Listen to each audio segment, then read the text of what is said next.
So I want to take you back in time, way back in time, to when you had your first driving lesson or your second, the early days of driving. Can you picture the car you were in? Can you see who was with you? Was it a driving instructor? Was it your partner, a friend, a member of the family? And you're learning, they're explaining to you mirror signal maneuver, and you've got to learn to coordinate your hands and feet and judge distance, width and speed, and decipher the highway code and work out what the maniacs on the road are doing. Maybe they weren't as bad then, but these days they definitely are, aren't they?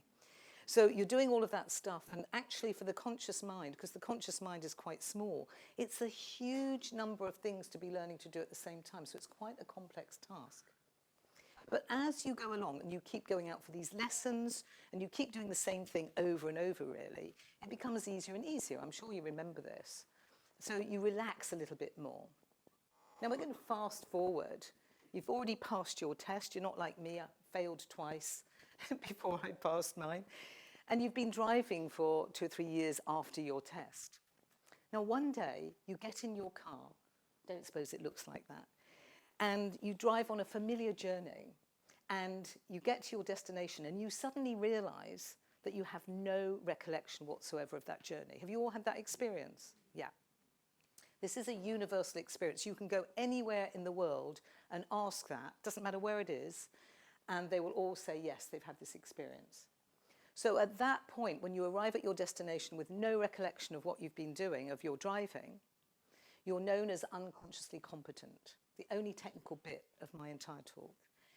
And that just means the subconscious mind or the unconscious mind is driving for you. You probably know this.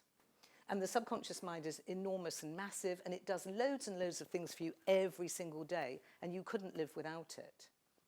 But there's a downside. And the downside is the moment that you're unconsciously competent in something, you have a tendency to take it for granted, and then you devalue it. And you can probably work out in your mind where I'm going with this. So if you apply that to your expertise, it's the same thing. Now, I very much doubt that anybody in the room gets to their destination, having not remembered they'd driven, gets out of the car and says, "Didn't I drive fantastically?" Does anybody do that? No, you don't do that. You just get out and go on your merry way. So that's where this whole problem lies.